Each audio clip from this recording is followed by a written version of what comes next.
Magandang araw po sa inyong lahat mga kababayan at welcome back dito po sa ating munting channel Pinas News Review, kung saan re-reviewin po natin ang mga mahalagang balita dito sa Pilipinas. At ito nga mga kababayan, kapapasok lang, grabe to, Arnel Ignacio walang kawala sa matinding utos ng Pangulo, tanggal na. Nako, yan po ang ating alamin mga kababayan mula po rito kaya News PH. Nasa description po ang full video link ng video nito, subscribe na po kayo. At kung bago ka pa lang at dito po nakapag-subscribe sa ating munting channel, please don't forget to subscribe. At i-click na rin po ang bell notification para updated ka po sa lahat ng ina-uploads nating reaction video. At ito na nga mga kababayan, no, si Arnel Ignacio po. Nako, talagang I think kabado, no? At natataranta na dito sa mga nangyayari. Diba si Arnel Ignacio po ang namumuno dyan sa OWA mga kababayan. About po sa ating mga OFW. At siya po ay mukhang balisa na pagkat ang ating mga kababayang OFW, mga karibin natin, ay nagsasagawa na rin, no, ng mga maisog rally.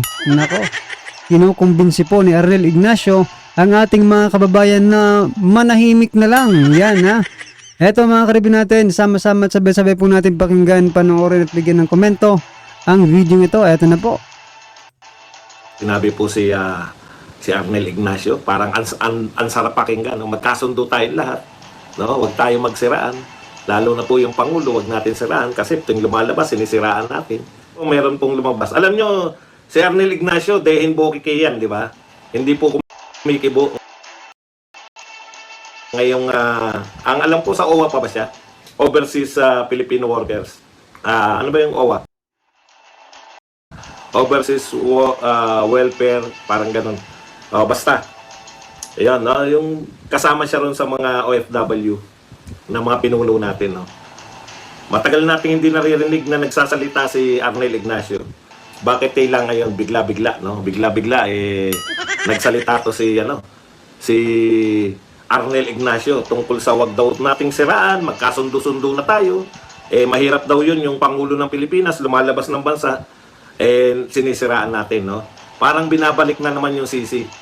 Ang ibig mong sabihin, kayo ba talaga ang ibig mong sabihin? Alam nyo, nakakarindi na, no? Lahat ng nangyayari sa Pilipinas, isinisisi nila sa mga Duterte supporters, sa mga Duterte. Kaya nagkakaganyan ng Pilipinas kasi sinisiraan nyo yung Pangulo. Alam niyo po si Pangulong Duterte, mag-real talk tayo, Arnel. Alam ko dati kang tauhan ni Pangulong Duterte. Alam ko naman kung bakit ka nagsasalita ngayon na huwag magsiraan. Alam mo kung bakit? Nabalitaan mo na sa iba't ibang parte ng mundo, yung mga OFW natin nag-o-organize na ng maisog rallies. Di ba? Meron na sa Japan, meron sa US, meron sa Hong Kong, di ba? Meron sa Hong Kong, yung mga marami, no? Yung mga maraming mga OFWs, kung saan maraming mga Filipino workers, ay ano po, no, nananawagan na sila o nag-organize na sila ng maisog. Nakita mo na wala na pong suporta, no? Majority, kung hindi man lahat, majority ng ating mga OFWs ayaw na sa kasalukuyang pamahalaan. At yan po ay hindi dahil sa paninira. Babalik rin ko naman dati kasi sinasabi nila yung OFW.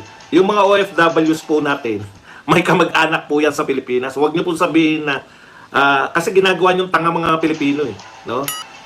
Ibig mo sabihin sinisiraan lang si Pangulong Marcos, nasisira na siya. Anong uri ng gobyerno yan? Siniraan lang, may mga nagsalita lang, nasisira na. Kalokohan. Kahit na anong paninira mo sa gobyerno, kung ang gobyerno matino, walang epekto. Bibigyan kita ng halimbawa, Arnel Ignacio. Si Pangulong Duterte hindi pa nag-iinit sa puwet, siniraan ng mga dilawan. Naalala nyo? Senate hearing agad tungkol dyan sa Davao Death Squad, sa AJK sa Davao nung mayor pa siya. Kita mo katarantaduhan ng mga dilawan na yan. Hindi pa umiinit ang puwan ni Pangulong Duterte. Ano nang ginawa? Ayan na. AJK sa Davao, nung Davao mayor. Walang honeymoon Ipaunawa ko lang sa'yo, eto, wala ngang bumabanat ng media rito kay PBBM. Walang honeymoon period yung panahon ni Duterte. Talagang pagkapanumpa, banat agad. Sila De Lima. Meron kagad Aus Duterte. O, meron kagad, let Lenny lead. Hindi po ginagawa yan. Dito. In fact, Arnel, kung hindi mo pa alam, kayo nagpasimula. Dahil, Vice President, kakampi ninyo si Sara Duterte, happy birthday, the future President of the Philippines, no? Kakampi ninyo, magkakakampi tayo, ha? Na kakampi ng PBBM, pero dahil sa ambisyon, tinablan nyo kagad. Gawa-gawa kayo ng kwento sa confidential fund na hanggang ngayon hindi nyo mapatunayan na may katiwalian. Di ba? Tapos magsasabi kayo ng paninira. Arnel, bago mo kami sabihan na huwag siraan si PBBM, tignan mo ngayon kung anong mga nakasalang sa Kongreso. Ano yung iniimbestigahan nila ngayon sa Kongreso? Wala nang pumapansin. Kaya nagmumukhang tanga. Pero tignan mo kung anong nakasalang. O ako na magsasabi sa'yo, baka hindi ka na nanonood. Baka kaya ka nag-react dahil sinisipa ka eh. No? Baka kaya ka nag-react dahil trabaho mo yan na alagaan yung mga OFW, no? Na mapamahal sa gobyerno, pero wala kang nagawa. Galit pa rin ang OFW sa gobyerno natin. O, di ba? Eh, ano silbi mo riyan? Ganun lang naman yun eh. No? Hindi mo madadaan sa patokis-tokis ngayon yung OFW natin na magmamaisog. Alam naman namin kung bakit ka bigla nagsalita eh. Di ba? Dahil allergic sa maisog tong gobyernong ito. Eh nabalitaan nila ngayon, may nakaset na sa Japan, sa Hong Kong, sa US, meron na rin sa Canada at sa iba pang bansa. Hindi mo mapipigilan. Kaya malapit-lapit ka. Malapit-lapit ka na. Dalawa lang yan eh, di ba? Nagpapakita ka na tapat ka rito kasi tauhan ka pa ni Duterte. Oh. Di ba? Ikaw, nagpapakitang gilas ka ngayon para hindi ka mategi. Ganun lang yun eh. Pero hindi mo kayang pigilan yan. Iba yung batas dyan sa Amerika, sa Hong Kong at sa ano. Pwede ba sa Japan na pigilan ng gobyerno yung ano nila? Eh kung nagbayad ng, ganun lang naman yan, di ba? Nag-organize sila, nagbayad sila ng venue. Isama nyo, isama nyo nga si Arnel. Biglang biglang nanawagan na magbati-bati. Utot mo, normal sa gobyerno yung mayroong oposisyon. Kailan ba? kailan ba mayroong gobyerno na walang naninira? Eh sila Lenny nga eh.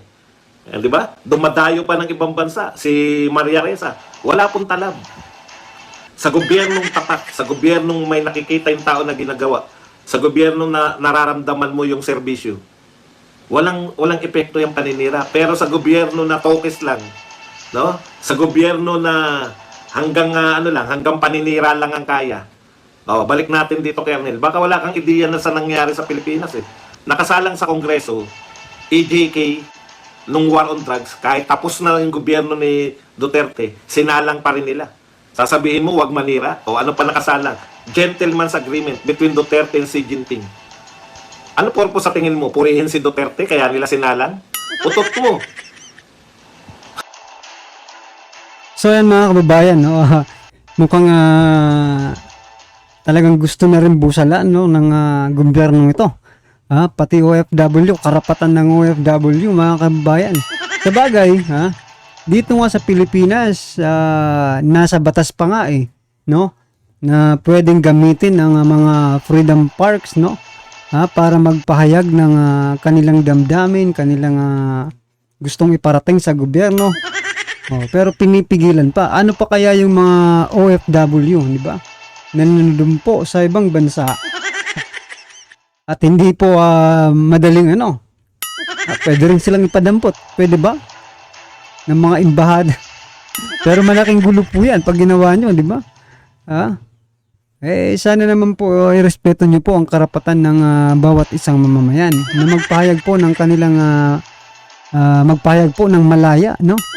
Ng kanilang saloobin patungkol po sa ating gobyerno. Hindi po ito paninira. Bagkus kung susundin lang po nila yung kagustuhan ng taong bayan, no? Ay wala namang mangyayaring masama, di ba? Kung masusunod. Kaso hindi po taliwas po yung ginagawa nila, no? Sa kahilingan at kagustuhan ng taong bayan. gusto po ng taong bayan na magkaroon ng mura, no? At mura at quality na mga mabibili dito sa ating bansa, di ba? O kahit hindi na sabihin natin quality kasi, di ba? O sabihin na lang po natin na mura, na talagang kayang-kaya ng masa. Di ba? Na mabuhay pa. Meron, natatawa nga po ako sa isang post sa Facebook, mga kababayan. Ha? Sabi niya, akala ko nung magkatrabaho tayo, kaya na natin magpagawa ng bahay. Sakto lang pala. Sabi niya, sakto lang pala para tayo ay mabuhay. Nako, totoo po yan, mga karbi natin. Ha? Sa panahon po ngayon, kung empleyado ka lang ng dyan, no, sa mga mall or saan-saan, na wala kang koneksyon sa gobyerno, talagang mahihirapan ka po talagang magpatayo ng bahay. Well, anyway, joke lang naman po niya yun, pero talagang malaman. Di ba? Malaman po yung joke niya. Kasi sa sobra nga po ng mahal ng bilihin. Pucha, nakasalang sa kongreso yung isa pa. Parang walang kamalay-malay tayo ron. Yung pala, inuugnay na si Alice Go. Kay Duterte na naman. Pinasasama ng pinasasama. Ganito gimmick lang mga yan eh. Ginagawa nila masamang tao si Alice Go.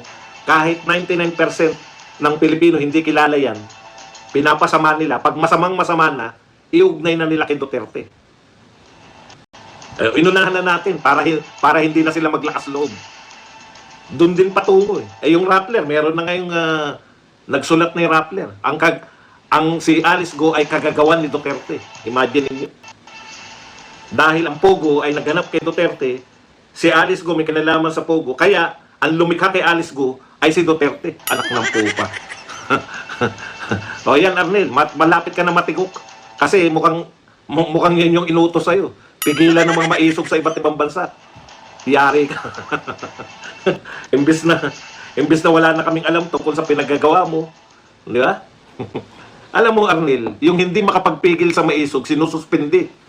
Ikaw, Arnel, paalala ko sa'yo, yung mga sinuspindi na yun, elected by the people. Ikaw, hindi ka elected. Appointed ka lang. Kaya gawin mo na ang lahat ng nasa powers mo, makiusap ka na. Para walang magmaisog. Pag may mga nadalawahan ka na maisog, laglag ka na tiyak. So yan, mga kababayan, talagang hindi rin pala para sa bayan itong ginagawa ni Arnel Ignacio. Akala ko naman kung makapag-suggest siya na wag na tayong mag-away-away, ano siya, no? Para sa bayan, hindi naman pala. Gusto niya lang gawin, mga kababayan, ay i-save po, no, ang kanyang sarili sa nakaambang na pagkakatanggal sa kanya or posibleng na matanggal, no, sa kanyang posisyon. Kasi kailangan lahat ng maisog, mga kababayan, maisog rally ay hindi pwedeng may makapagsalita. Paano ba yan? Mga OFW na po ang mag-organize. Kasi hindi nyo na, winawalang hiya nyo dito sa Pilipinas yung demokrasya, no? Pagpapahayag ng malayang pamamahayag. Winawalang hiya ninyo. Kaya yan, mga OFW na po ang gagawa ng paraan para may parating sa taong bayan kung ano po ba talaga ang isinasaad nila, no, doon sa maisog rally na yan. Well, anyway, mga kababayan, ano po sa tingin niyo itong the moves ni Arnel Ignacio, no, dito sa ating mga kababayang OFW? Papayag kaya ang ating mga kababayan na sikilin din ang kanilang karapatan para makapagpahayag, no, ng kanilang saloobin? Yan, mga kababayan, ano naman po ang inyong opinion? I-comment lang po sa baba para tisa lang po ng ating mga kababayan ng inyong pong nararamdaman, reaction patungkol po sa video nito. Yan, maraming salamat po.